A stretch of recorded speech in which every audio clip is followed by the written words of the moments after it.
Erasmus+ France, éducation et formation, pilote le programme Erasmus+. À l'intérieur du programme Erasmus+, il y a bien sûr la mobilité et les partenariats entre acteurs de l'éducation et de la formation, puis il y a un troisième volet. Ce troisième volet est l'appui aux politiques publiques. Il y a une politique publique qui est à la fois suivie par l'Europe et par la France depuis de nombreuses années, qui est celle de la montée en compétences, notamment des adultes. C'est dans ce cadre donc que l'agence est coordinateur national pour l'agenda européen de l'éducation et de la formation des adultes. Nous avons traité des compétences transversales, nous traitons aujourd'hui de la FEST.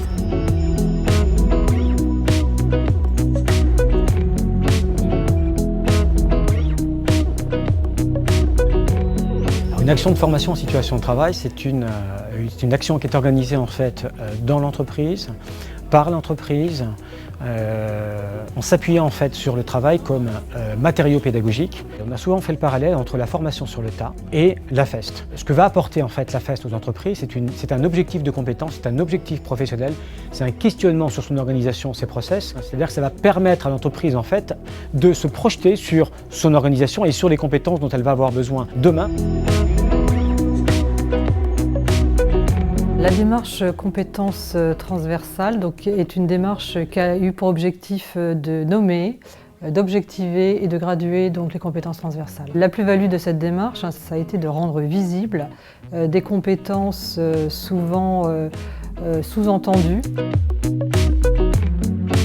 Les bénéfices sont multiples. Utiliser une carte de compétences graduée permet à la personne de réfléchir différemment, de structurer sa réflexion, de valoriser ses compétences transversales en donnant pour les paliers retenus des exemples de situations professionnelles très précis, d'objectiver son auto-évaluation et de considérer différemment son parcours professionnel.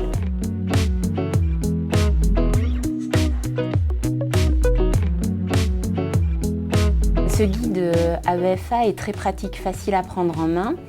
Il permet aux organismes de formation, structures d'insertion, d'orientation, mais aussi aux entreprises, de trouver des exemples très concrets d'ingénierie et de mise en œuvre de la démarche.